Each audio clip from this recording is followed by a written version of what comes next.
I'm sure a lot of you guys who follow the channel are wondering what the heck is going on with my E36 M3 and if I have fixed it yet. Well, today you're gonna find out. But speaking of that, first of all, you guys are so awesome.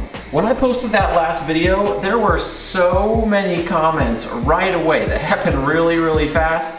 And a ton of you guys are just giving me suggestions. That's so cool that you guys are so helpful and want to help me out so much, and I really appreciate it. So now, here we are, on to today's $300 part that I'm hoping will fix the E36 M3, but I'm honestly not too confident about it. It's right here. These brand new Bosch 24-pound injectors. I got these things from ECS Tuning, and I was kind of pissed when I got them because look at this bag that it came in. No padding or anything. These just tossed in here. My plastic bags, you can tell, are a little beat up. That thing was... You know UPS or whoever the heck delivered that USPS is not treating your stuff nicely. They're probably just hucking that bag around. And with those injectors in there, it didn't make me feel very good to see that that came in a box with, or in a bag with no padding at all. For those of you who know E36 M3s will know that they come with injectors that are a little too small for the applications once you get getting onto bolt-on modifications. Every single tuner that I've talked to has recommended getting bigger injectors except for RK Tunes, which is who gives me the tune on this car right now. So I decided, you know what, I need bigger injectors anyways, and I'm gonna get a different tune. I might as well just get some injectors right now and try that out. And so here we are. Today we're gonna be installing these things, starting them up after I clear the adaptations and see if that does anything. I know I'm not currently tuned for 24-pound injectors, but I'm just gonna try it out before I actually get a different tune and just see if that makes a difference. If it doesn't, I'll start digging more into mechanical stuff. But every single shop that I've spoken to so far has told me that they think this car is mechanically very, very sound. None of them can find any issues with it. And that's after them swapping out sensors and doing all kinds of things to try to narrow down what the heck is wrong with it, and no one can find any issues. They all keep pointing me to the tune, so that's what I'm gonna try. I gotta show you guys something that is so awesome that somebody from my friend from Twin Scroll Design sent me. Look at this freaking awesome keychain. So on one side of it, it's the back of the E36, of course, and on the other side, it's the front. I've never seen anything like this before. It is so freaking cool. And I usually don't do stuff like this on the channel where I'm gonna plug merch for someone else. But you know what? Those are so cool, I just had to. So check out his Instagram right here. Twin Scroll Design. Website, www.twinscrolldesign.com, and buy yourself one of these keychains. They are so freaking sick. All right, this thing's hissing and making a lot of noise. I think it's about time to turn that off. Now, onto the injectors, finally. So besides the fact that I hope these things aren't broken because they came in such crappy packaging, they look pretty nice. They have new O-rings on the top and on the bottom, and then they have new caps and I think new filters. But anyways, they're refurbished and they look to be pretty good. And for putting these things in, we basically have to take off the injector harness and then get the fuel rail out of the way. I'm probably gonna have to take this strut tower brace off, and then we'll switch out the injectors. First thing I gotta do is get this strut tower brace off.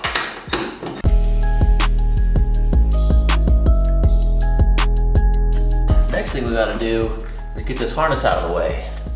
And to do that, each injector where it connects to, you see that little pin right there?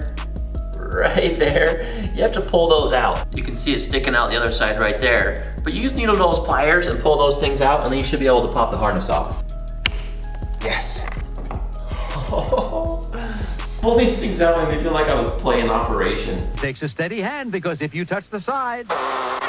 Here goes his funny bone. Don't get nervous. I did it. That's $200.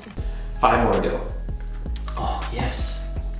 Yes. Basically all we were doing was just getting the harness to come off where it plugs onto the injector and get those things out of the way. 2 things are guaranteed. 1, I'm gonna make a mess and get gas everywhere. 2, I'm gonna have to fiddle with a bunch of little tiny parts. And there are a bunch of little parts. Oh.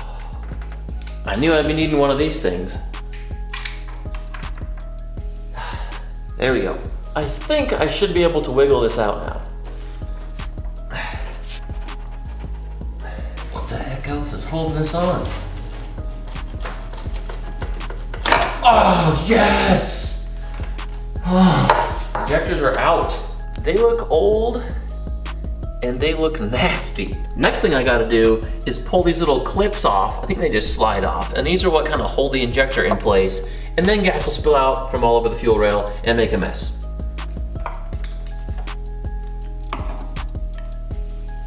Those little clips. Come on. Oh. Oh my those are in there so freaking tight.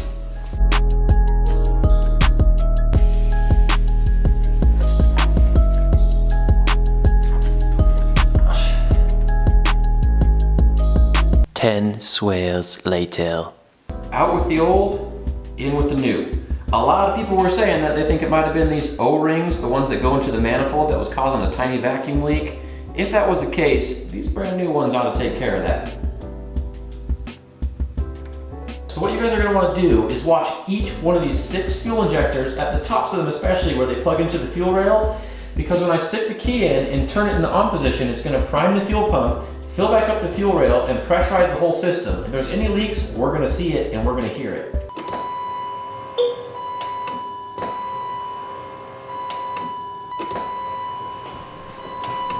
Looking up really close and smelling, I don't see fuel leaking from anywhere. We know that it's safe, it's not gonna leak any fuel when I start this thing up, catch my car on fire, and then catch my garage on fire. So now I'm gonna go ahead and start the car, see if it'll start first of all, and then see if it potentially might run better. So I know that the tune I have from RK Tunes is not supposed to be for 24-pound injectors, it's supposed to be for the stock 21.5, I think they are, but we'll see.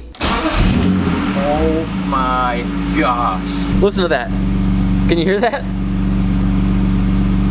It sounds like it's idling way better than it was. Oh my gosh. Okay, so I don't know how well it's gonna come off on camera, but it sounds better than it did before on idle. Before it used to be really lumpy and just sounded like it was almost misfiring. It sounds smooth now. So here's the big test. Before, I'll put a clip in, when I used to hit the gas, this thing would kind of die out a little bit and bog before it actually went up.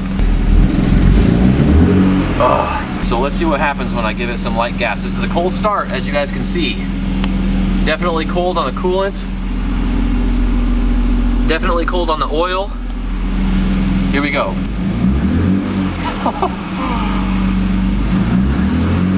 Oh my gosh, it's so much better.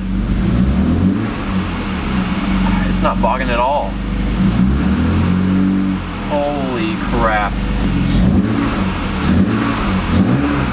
Even the throttle seems more responsive. Oh my gosh. Okay, I better turn this off before I asphyxiate myself. You guys have no idea how bad I just want to go for a drive right now and see how this thing rips. Oh my gosh. I have been dealing with this problem for so long, and finally, something that I'm doing, changing out these stupid injectors. Maybe one of them was broken, maybe one of them was like clogged up. I don't know. Maybe it was something to do with the tune and the correlation between the injectors. I don't know. All I know is I put those 24-pound injectors in and it's running a lot better. So what we're gonna do, I'm gonna get the laptop and then clear the adaptations so that we can start from a blank slate, and then let's go for a frickin' drive. Well, it's obviously a new day. I'm wearing different clothes and I cannot tell you how bad last night I wanted to just hop in this thing, start it, and go for a drive. But I knew at that time it was too dark and you guys wouldn't be able to see what the heck we're doing. So I had to wait and I did it for you. Like I mentioned before, we can't just really go for a drive yet. We need to clear the adaptations. I'm gonna clear the check engine light and hopefully we'll go for a drive and it won't come back on. Who knows? Maybe it will. We're gonna find out. So right now I've got my OBD2 to USB cable thingy. I've got the laptop in the car and I'm gonna show you guys the cool software that I use. So the software I use is called BMW Logger, see right there. And I think it's from like beamersoftware.com. I bought the license for it too so I can do data logs. So let's see if we can connect to the car. It looks like we're connected. If I start it here, you can see it monitors things like the RPMs, among other stuff. Puts all the values here on the left-hand side. Mixture deviation, bank 1, bank 2. Those you can see with the frequency have the highest ones. Those are the ones I'm most worried about. All the other ones are probably from messing with O2 sensors and things. Let's clear these. Are you sure you want to clear them? Yeah, I'm sure.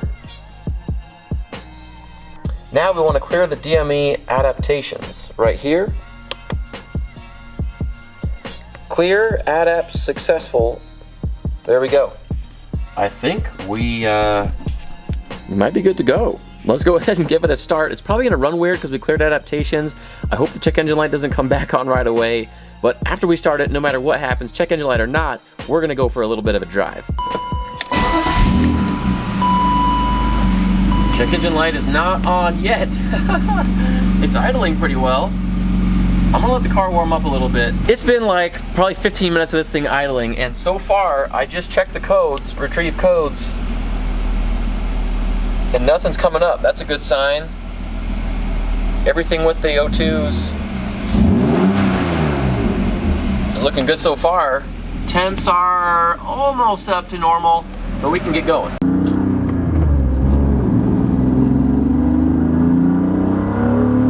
So we're gonna do a little bit of driving. I'm not gonna get on it too hard. We're gonna go get some gas, come back, check the codes.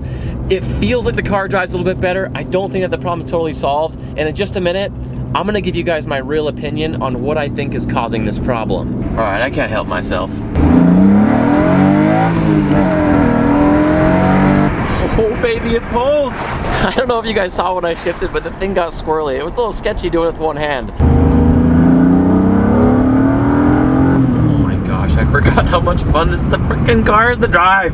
Sometimes I feel like it's kind of nice to not drive a car every day, the same one, because then when you get in it, you kind of forgot what it's like, and it's like a surprise every time. No check engine light so far.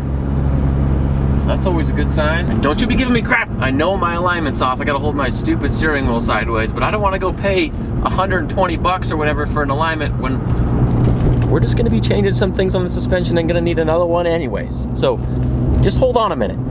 Those mountains though, holy smokes. Got a pretty open road ahead of us. What a stinking red light. Let's do that one more time.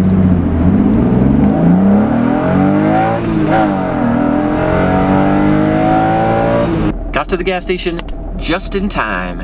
I never thought I'd be so happy to be spending money on gas, but I am.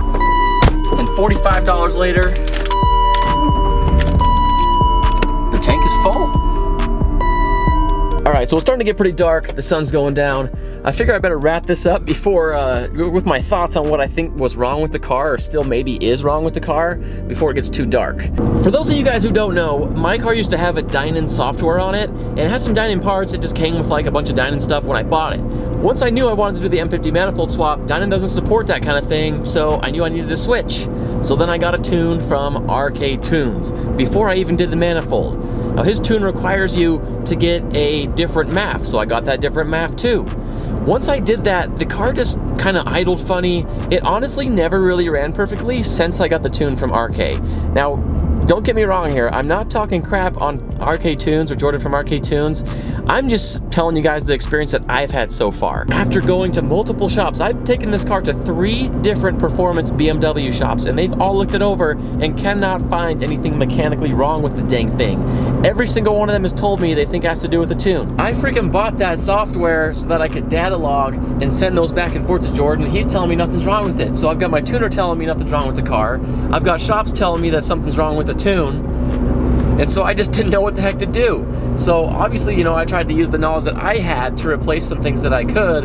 And I mean, that was all in the last video that we filmed. So I've made the decision that not only was I gonna put the Bosch 24-pound injectors in like I have just now, but I'm also gonna get a new tune, and I'm gonna get rid of the one that I have from RK Tunes. So many people, whether they've gotten turbo tunes from Jordan or just NA tunes, like I mentioned before, they're either super stoked or they've had nothing but problems for months, and then as soon as they switch to a different tuner, the car runs fine. So that's what I'm gonna try, and hopefully that's what's gonna solve all the freaking problems I've been dealing with this thing. That being said, still so far, no check engine light, baby. We're gonna do one more pull, and then I'm gonna sign off.